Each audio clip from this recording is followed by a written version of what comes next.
اعوذ باللہ من الشیطان الرجیم، بسم اللہ الرحمن الرحیم۔ اللہ کے بابرکت نام کے ساتھ شروع کرتا ہوں جو دلوں کے حال بہتر جانتا ہے۔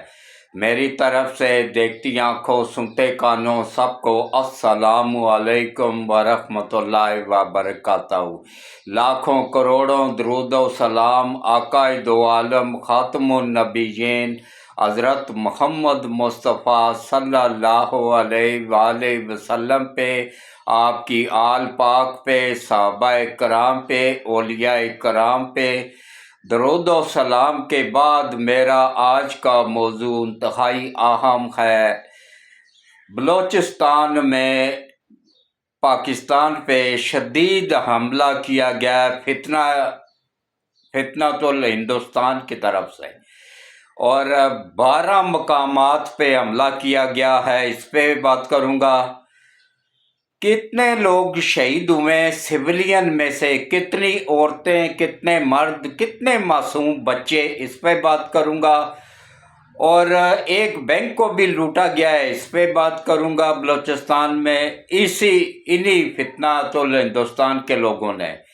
اور یہ ان کا تعلق کس جماعت سے ہے اس پہ بھی بات کروں گا، اور اندرون ملک سے کون کون ان کی سپورٹ میں ہے اس پہ بھی بات کروں گا۔ اور اس کے بعد افواج پاکستان کن مشکلات سے گزر رہی ہیں اس پہ بھی بات کروں گا، اور مختصر سے ٹائم پہ سب بات کروں گا۔ سب سے پہلے آپ سب سے بس ایک کی اپیل ہے، دیکھیں الحمدللہ میں پاکستان کا سب سے سینئر صحافی بھی ہوں۔ میں نے اپنی صحافت کا آغاز 1975 میں نوائے وقت اخبار سے کیا تھا، اور اللہ کا شکر ہے کہ وہ سفر آج تک جاری و ساری ہے۔ اور الحمدللہ میرے استاد محترم عارف نظامی صاحب ہیں جو نوائے وقت اخبار کے مالک بھی تھے۔ نوائے وقت اخبار تو نہیں رہا ہے، لیکن الحمدللہ اللہ کا شکر ہے کہ اللہ نے پھر مجھے اپنا چینل دے دیا، ورنہ دوسرے چینلوں پہ میں اس لیے ناکام ہو گیا تھا کہ وہ ایک لکھا ہوا پرچہ تھما دیتے تھے کہ حاجی صاحب اس کے علاوہ کوئی لفظ بھی نہیں بولنا ہے۔ اس کو میں جب پڑھتا تو اس میں 99% جھوٹ ہوتا، ملک کے خلاف ہوتا، تو میں پھر معذرت کر کے آ جاتا۔ بعد میں انہوں نے مجھے بلانا ہی چھوڑ دیا کہ یہ ہمارے کام کا بندہ نہیں ہے۔ ان کے کام کا وہ بندہ ہوتا ہے جو جھوٹ بولے۔ یہ صابر شاکر کون ہے؟ یہ ایک مالشیا تھا، یہ صحافی نہیں ہے، صحافت کے نام پہ دبا ہے۔ یہ مالشیا تھا، یہ پارکوں میں جا کے نا بوتلیں کھڑکا کھڑکا کے لوگوں کی مالشیں کیا کرتا تھا۔ اسی طرح یہ عمران ریاض، یہ کون ہے؟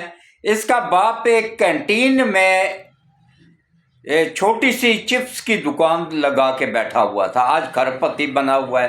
یہ بھی صحافت کے نام پہ دبا ہے۔ عادل راجہ کون ہے؟ دور دور تک اس کا صحافت سے کوئی تعلق نہیں ہے۔ یہ مہدی جو کون ہے وہ بھی دور دور تک صحافت سے کوئی تعلق نہیں ہے۔ یہ غدار ہیں، عالمی طاقتوں کے ایجنٹ ہیں جن کو انہوں نے چھوڑا ہوا ہے فوج اور عوام کے درمیان نفرت پھیلانے کے لیے۔ اب میں اظہر من اللہ جیسے غلیظ اور گندے انسان سے پوچھتا ہوں، جسٹس اظہر من اللہ کی شکل پہ لعنت، اس کے کردار پہ لعنت، اس کی پیدائش پہ لعنت، جسٹس منیب کی شکل پہ لعنت، اس کی پیدائش پہ لعنت، اس کی نسل پہ لعنت۔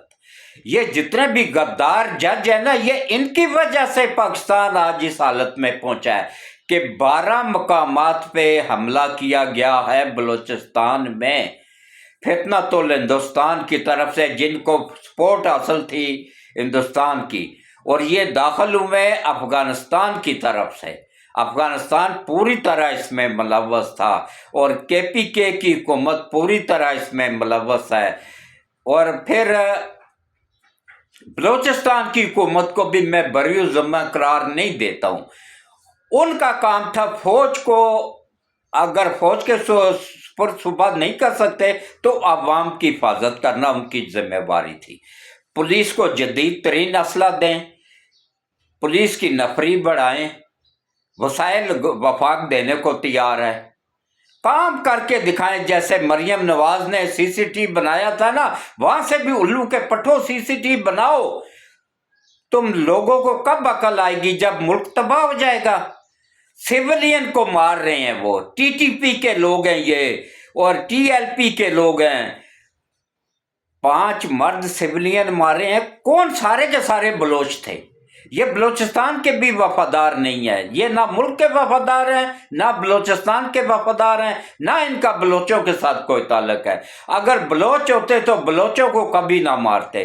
اور جن لوگوں کو انہوں نے 11 لوگوں کو بلوچستان میں شہید کیا ہے، ان میں 5 مرد ہیں، 3 عورتیں ہیں اور 2 معصوم بچے ہیں.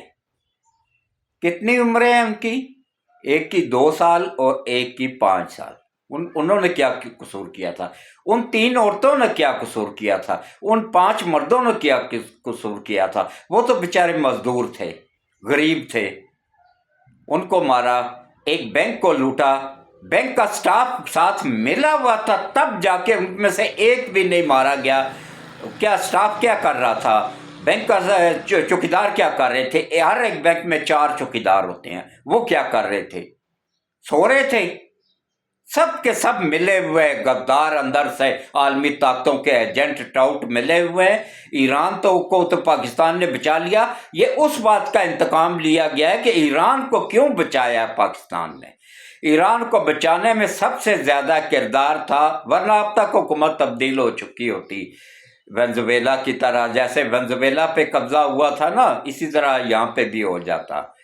تو اب دیکھیں کس طریقے سے یہاں پہ کیا گیا ہے. یہ داخل ہوئے بیک وقت 12 مقامات سے. کچھ ذرائع بتا رہے ہیں کہ 14 مقامات، کچھ 16 بتا رہے ہیں، لیکن چلو کم از کم 12 کر لو.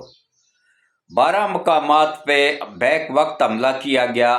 فوج بڑی تیزی سے پہنچی ہے، لیکن کچھ انہوں نے ایسے سلیکٹ کیے ہوئے تھے جہاں پہ فوج کو پہنچنے میں تھوڑا ٹائم لگا، اور وہاں پہ انہوں نے بہت تباہی پھیلائی ہے.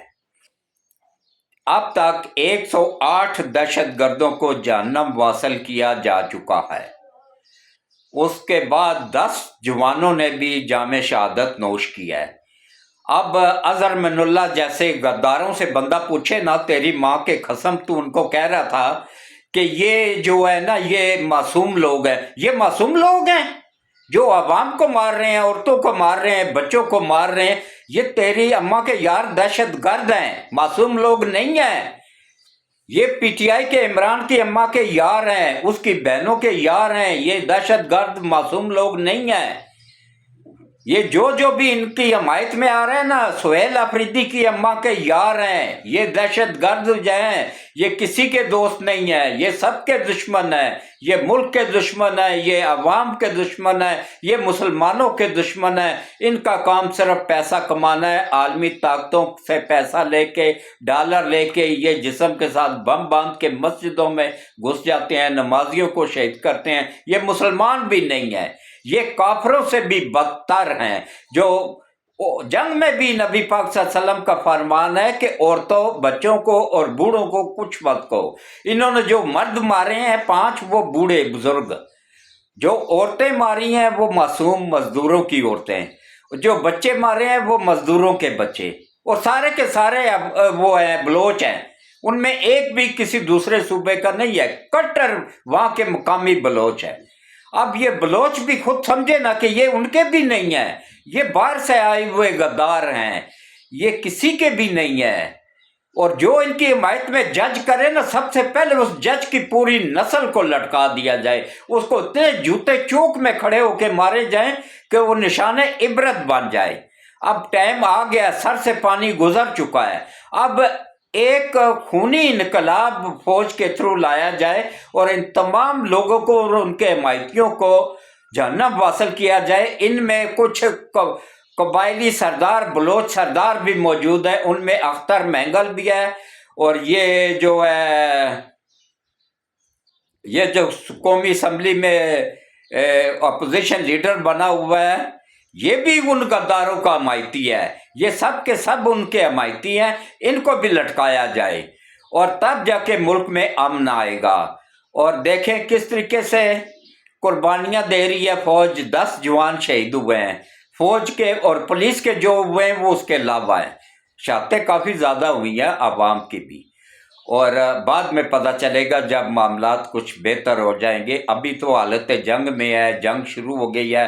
ان کو اور ان کے مائتیوں کو چن چن کر جہنم واصل کیا جائے، ان ججوں کو بھی، اظہر من اللہ کو بھی جہنم واصل کیا جائے، اور اس کے مائتی جسٹس منیب کو بھی جہنم واصل کیا جائے، اور جو بھی مائتی ہیں ان کے، چاہے اسلام آباد ہائی کورٹ میں ہیں چاہے سپریم کورٹ میں ہیں، ان کو بھی جہنم واصل کیا جائے۔ اور ایمان مزاری جو الو کی پٹھی کہہ رہی تھی کہ یہ معصوم لوگ ہیں، اس کو بھی لٹکایا جائے۔ اب یہ اس کی اماں کے یار جو ہے نا، یہ معصوم لوگ نہیں ہیں، یہ دہشت گرد ہے، ملک دشمن ہے، عالمی طاقتوں کے ایجنٹ ہیں۔ ان کا کام یہ ہے ملک کو تباہ کرنا، اور عوام اور فوج کو لڑانا، اور عوام اور فوج کے درمیان نفرت پھیلانا۔ اس میں پی ٹی آئی پوری طرح ملوث ہے۔ کل سے پی ٹی آئی کا جو سوشل میڈیا ہے وہ چیخ چیخ کے ان کی حمایت میں بول رہا ہے اور فوج کے خلاف بول رہا ہے۔ ایک بھی بیان عمران کی بہنوں کا نہیں آیا ہے، ان گشتیوں نے ایک بھی بیان نہیں دیا ہے کہ یہ دہشت گرد جو ہیں یہ کیوں عوام کو مار رہے ہیں، عورتوں کو کیوں شہید کر رہے ہیں، بچوں کو کیوں شہید کر رہے ہیں، سیولین کو کیوں شہید کر رہے ہیں، پولیس کے جوانوں کو کیوں شہید کیا ہے، بینک کے گارڈ کو کیوں شہید کیا ہے، ان کو کیوں لوٹا گیا، بینکوں کو کیوں لوٹا گیا۔ اور اس کے علاوہ یہ جو کچھ بھی کر رہے ہیں، یہ اس کا مقصد ملک کو اور قوم کو کمزور کرنا، فوج کو کمزور کرنا ہے۔ یہ عراق میں دیکھیں یہ کچھ کیا گیا، فوج کو کمزور کر کے، قبضہ کر کے، چھوٹے چھوٹے کمزور سی حکومتیں 3-4 بنا کے آپس میں ان کو لڑا رہے ہیں تاکہ یہ آپس میں الجھے رہیں، ہماری اسرائیل کی طرف توجہ ہی نہ دیں۔ اسی طرح شام میں کیا گیا، اسی طرح لیبیا میں کیا گیا، یہی کھیل مصر میں کھیلا گیا، اور یہی کھیل ایران میں کھیلا جا رہا تھا۔ پاکستان نے ایران کو بچایا اور اس کے سزا پاکستان کو مل رہی ہے۔ یہ غدار ہیں، ان کو لٹکانے سے ہی ملک میں بہتری آئے گی۔ اس کے ساتھ ہی میں اجازت چاہوں گا۔ اللہ حافظ۔